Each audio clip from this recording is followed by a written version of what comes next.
खरं तर आज थ्री लिव्ज या हॉटेलमध्ये लेवल अप अकॅडमी या एक चांगल्या कंपनीने एक सेमिनार अटेंड केला होता। त्याच्यामध्ये बऱ्यापैकी उद्योजक इथे आले होते। तर त्यात ठळक असं सांगायचं जर म्हटलं तर त्यांनी आपल्या एक्झिस्टिंग गोलवरती फोकस कसा करायचा आणि तो इम्प्लिमेंट करण्यासाठी ॲक्शन्स कोणत्या घ्यायच्या हे त्या सेशनचं पूर्णपणे मर्म होतं।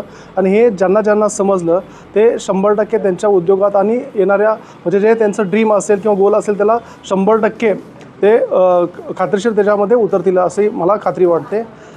त्याचबरोबर आणखी की त्यांनी ग्राफोलॉजीबद्दल जे टेक्निक्स सांगितलं की छोट्या मोठ्या ज्या आपल्या सिग्नेचरमध्ये ज्या चुका असतील किंवा आपले ॲटिट्यूड आपले म्हणजे स्वभाव कसे ओळखायचे तर ते अतिशय चांगल्या पद्धतीने आणि प्रत्येकाच्या उपयोगाचे आहेत। Once again thanks to level up academy. असे प्रोग्राम तुम्ही सातत्याने घ्यायला चालू करा, आम्ही निश्चित त्याला प्रेझेंटही लावू। थँक्यू।